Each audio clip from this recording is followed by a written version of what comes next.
একসময়ের খরস্রোতা ও প্রশস্ত গোমতী নদী বর্তমানে খালে পরিণত হয়েছে, সংকীর্ণ হয়ে গেছে দুই পাশ।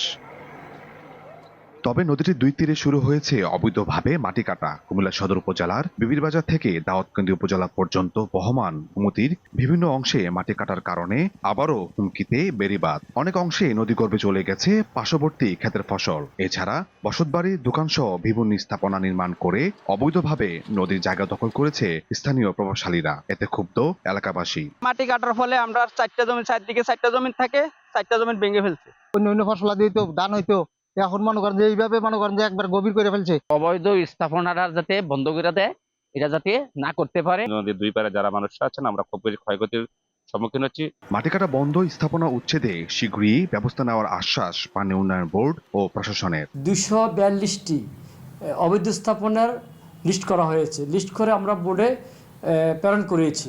পরবর্তী সিদ্ধান্ত আসার পর কুমিল্লা জেলা প্রশাসক মহোদয়ের প্রশাসন সহ আমরা উচ্ছেদ কার্যক্রম শুরু করব। অবৈধভাবে যে মাটি কাটা, সেটার বিরুদ্ধে আমাদের জেলা প্রশাসনের বিজ্ঞ নির্বাহী ম্যাজিস্ট্রেটগণ নিয়মিত ভ্রাম্যমাণ আদালতের কার্যক্রম পরিচালনা করছে। অর্ধেক পাউডারে দ্বিগুণ উজ্জ্বলতা। নতুন রিন অ্যাডভান্সড অর্ধেক পাউডারে দ্বিগুণ উজ্জ্বলতা। পানি উন্নয়ন বোর্ডের তথ্য মতে গোমতীর তীরে তালিকাভুক্ত 242টি অবৈধ স্থাপনা রয়েছে। তবে জেলা প্রশাসন বলছে অবৈধ দখলদার রয়েছে 779 জন। ইশতিয়াক আহমেদ, সময় সংবাদ, কুমিল্লা।